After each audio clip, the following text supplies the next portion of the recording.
You're watching a Syndicate program.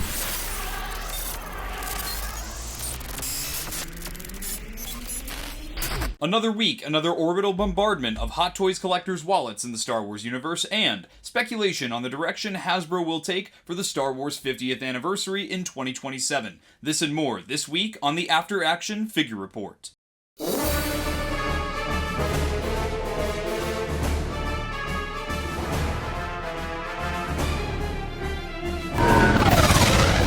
Hello there, and welcome back to the After Action Figure Report, your one-stop shop for Star Wars toy and product news. I'm your host, Blitz, and this week we have some news to unpack with more Hot Toys reveals, as well as some speculation for Hasbro Star Wars future. We'll kick things off with some news on the Star Wars Black Series front, Hasbro's 6-inch Star Wars action figure line, that being some speculation in the form of an intercepted transmission coming from yakface.com. Yakface.com, an extremely reliable source for Star Wars action figure collectors, has made a post that he has found an intercepted transmission this last week, that being the introduction of 50th anniversary commemorative figures for the Black Series. Most Star Wars fans, both casuals and diehards alike, know that Star Wars turns 50 in 2027, and with that will come a lot of commemorative items. Taking a look at previous anniversaries, like the 40th anniversary for Star Wars from the Black Series, we had a lot of commemorative figures that were shown off in a 6-inch version of the Kenner Cardback style. Many of these figures were largely repacks. More on this later for our main story on which direction we should take in 2027. Moving on to the Star Wars Hot Toys game, Hot Toys started off this week strong with a tease as to more figures to come.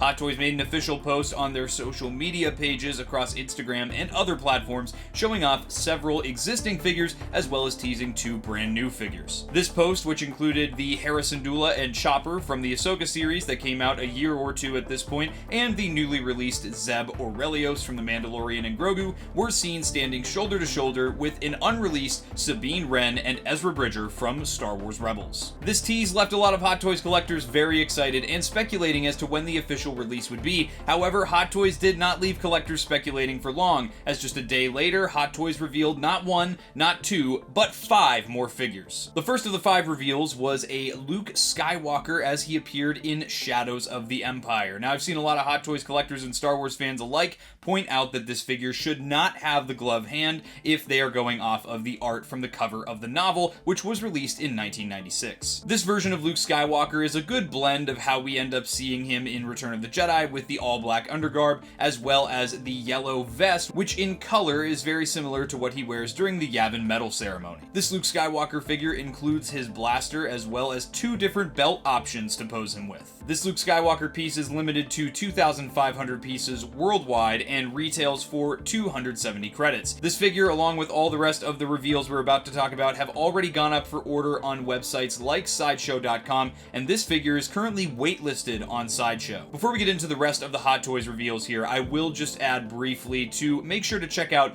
the link to the Blitz Transmissions Discord in the description below. In that Discord, myself and our moderators and our other Discord members share links for orders as they come up for all different kinds of Star Wars toy and action figure lines, and we will also ping all the members of the Discord when order links go up. So if you're looking to make sure you stay on the ball when it comes to news and updates, make sure to check out the Blitz Transmissions Discord, link in the description below. The second reveal that Hot Toys made is another limited figure, and one that was just teased last week and left me particularly very excited. That is Saesee Tiin in his clone armor, as seen in the 2003 Clone Wars micro series. The full reveal for Saesee Tiin shows that he has a swappable head for that awesome looking clone Mandalorian-esque helmet that he wears in that amazing sequence. He includes a wired cape, as well as the usual swoosh blade for the lightsaber, and several sets of alternate hands. This version of Saesee Tiin is limited to 2,000 pieces worldwide and is retailing for 285 credits, and has again already gone up for order on most retailers online that sell Hot Toys. Saesee Tiin is also currently waitlisted, so if you're looking to pick him up, I'd recommend making sure you find one soon or joining the waitlist on Sideshow.com. Moving away from from limited releases for a bit, Hot Toys did also reveal one of two widely released figures, that being the aforementioned Sabine Wren. When it comes to the intricacy and detail of Sabine's design, which frequently changes throughout Star Wars Rebels, Hot Toys nailed this one. This version of Sabine is her Season 3 Rebels look, as her armor does change, as well as her hair, very slightly from season to season. This version of Sabine also includes the Dark Saber, which is a big deal for a lot of Hot Toys fans, as the Dark Saber is a great accessory that can go along with many other Hot Toys like the Mandalorian,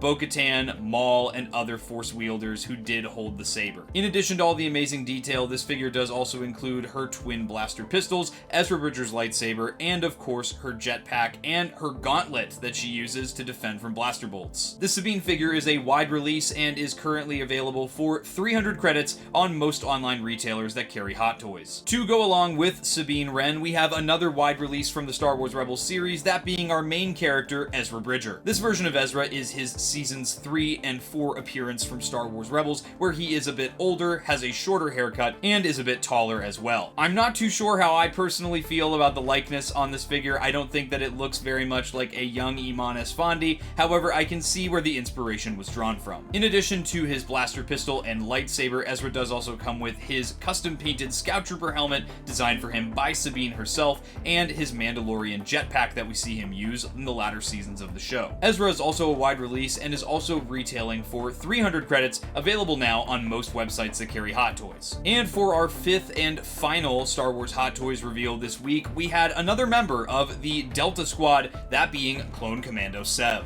Hot Toys first revealed all 4 of the members of Delta Squad together at Star Wars Celebration Japan about a year ago now, back in 2025, and they've been drip feeding the members out one by one ever since then, and now we finally get to see the team's sniper, that being Sev. The painted detail on Sev's armor looks absolutely amazing, and I'm really happy that they included the swappable pieces for his DC-17M so that you can have it in the sniper configuration or just the basic version as well. This version of Sev is going to retail for 255 credits and was limited to 2,500 pieces. Sev, like the other members of this Hot Toys wave, has already gone up for order and is currently waitlisted on Sideshow.com. Once again, I will reiterate, if you want to keep more up to date on order links and make sure that you don't miss out, especially on limited drops, make sure to join the Blitz Transmissions Discord, link in the description below. Now, before we get into our main story this week, I want to make sure I give a special plug to one of our sponsors, that being CARBONITES. For the month of May, CARBONITES is having a couple different celebrations going on, to include a Bad Batch 3-year anniversary celebration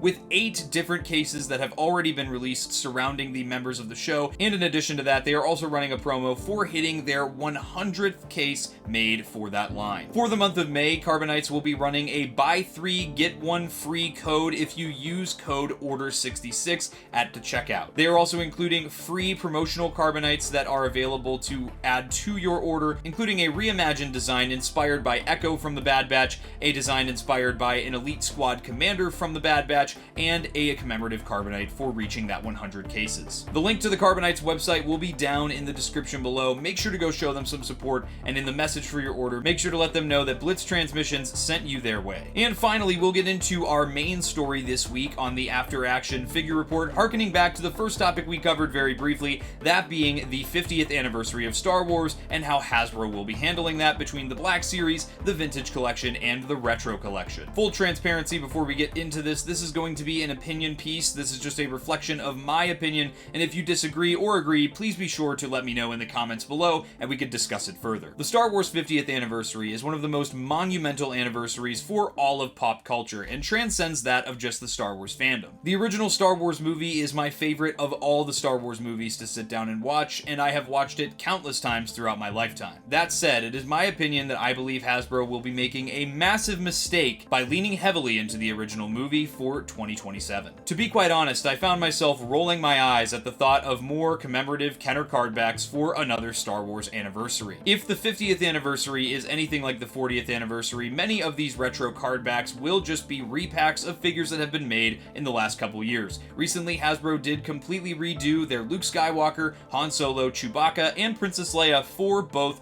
the Black Series and the Vintage Collection, and I fully expect that all of those figures will be showing up on Kenner card backs with the 50th anniversary logo on the upper right corner. If Hasbro is going to lean into the 50th anniversary of the original movie, I would much rather see the company dive into more unique designs, those being of aliens, rebels, and Imperials that have never been made before in action figure form or haven't been made in years. There are so many aliens, droids, and humans alike that reside around the Death Star, the Cantina, and the Yavin base that have yet to be made ever in action figure form, and I think are deserving of a release during the Star Wars 50th. However, I do have a bit of a broader vision for the Star Wars 50th anniversary, and it's going to harken back to something that came about 20 years ago during my own childhood, that being the release of one of my favorite Star Wars action figure lines of all time, the Star Wars 30th Anniversary line. The 30th Anniversary line had a flagship release, that being this coin binder which included this Darth Vader figure, which was #1 for these coin character binders.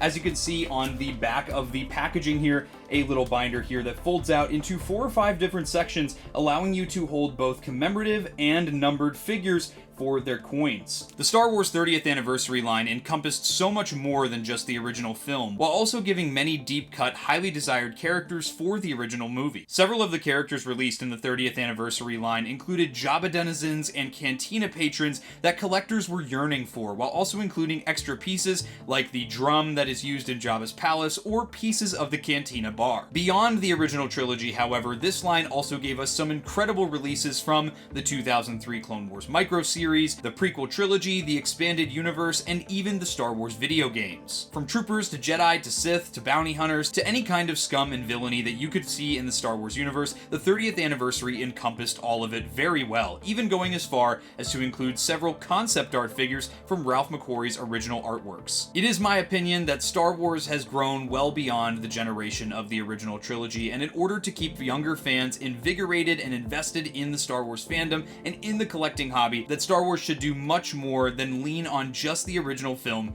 for the 50th anniversary and lean into a celebration of the entire franchise, just like they did 20 years ago with the very successful 30th Anniversary line. Like I had said, the 30th Anniversary line is probably my favorite Star Wars action figure line of them all, and I found myself even collecting characters that I ordinarily wouldn't buy just to get those coins for the binder. The commemorative coins added an extra level of collectability to the figures. My final thought on the 50th anniversary would have to do with the packaging for Star Wars figures. Hasbro has used the Kenner-style card backs as a gimmick for action figure commemorative pieces time and time and time again, and I think that it would be a great opportunity during the 50th anniversary of Star Wars to bring in some dynamic packaging. Another huge draw to the 30th anniversary is just the unique design of the action figure packaging. The action figure card backs have so many unique angles that completely diversify them from everything else that was on the toy shelf at the time. Comparing the 30th anniversary card back style to your regular vintage collection or Black Series style packaging, the difference is night and day, and I think that bringing some unique, dynamic packaging into the Hasbro Star Wars world for the 50th anniversary of our favorite franchise could really help to reinvigorate some excitement in the collecting community. Let me know what you guys think of my opinions on how Hasbro should handle the 50th anniversary. Do you think that I'm wrong and that we should only be focusing on Kenner-style card backs from the original trilogy, or do you agree with me and think that we should go with broader strokes? Let me know in the comments and we can talk about it. But with that, guys, that's going to wrap up this week's episode of the After Action Figure Report. A huge thank you to all our sponsors, those being CARBONITES, Cube Squadron, Toy Hunter, and PlasticNews.com. The links to all our sponsors will be in the description below, as well as my fellow members of the Syndicate, those being Sarlacc Digest and Shadownose Network. Are you a fan of IPs and pop culture other than Star Wars? Then make sure to check out the Shadownose Network for their Toy Box Chronicles show every Wednesday at 10 o'clock p.m. Eastern Time, their Good Morning Toy Box show every Friday at 1 o'clock p.m. Eastern Time, and their Pixels Plastic Inc. show every Friday at 10 p.m. Eastern Time. If you're a fan of Star Wars and you like to watch your live shows with that, definitely check out the Sarlacc Digest podcast every Wednesday at 11 p.m. Eastern Time. And if you'd like to hear more of my in-depth thoughts or ask me questions live, you can find me as a guest over at the Sarlacc Digest Toy Chest, along with Darth Moocher, Scott Solo, and Alexander Storm every Monday at 8:30 p.m. Eastern Time on the Sarlacc Digest YouTube channel. As for Blitz Transmissions, if you're an ARC Trooper in the Blitz Transmissions Patreon, you would have seen the After Action Figure Report early. If you'd like access to early content, monthly giveaways, and other awesome benefits, the link to my Patreon is in the description below. Become an Common ARC Trooper for just $4.99 a month. If you're a fan of the reviews on YouTube, you could also check out the Blitz Transmissions YouTube channel membership, Rancor Battalion. This is just 99 cents a month. You get access to exclusive badges, priority replies in my comment section, you get to vote on what I review next for the channel, and you get to check out all my reviews early, just like the ARC Troopers do. If you'd like to check out merch, the Discord, or any of my social media, the link can be found in the description below. But that's all for this week on the After Action Figure Report. This is Blitz, signing off, and as always, may the Force be with you.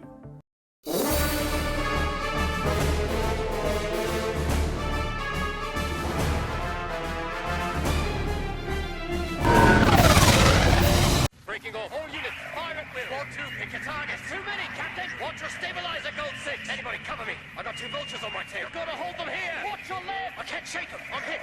Where's our reinforcement?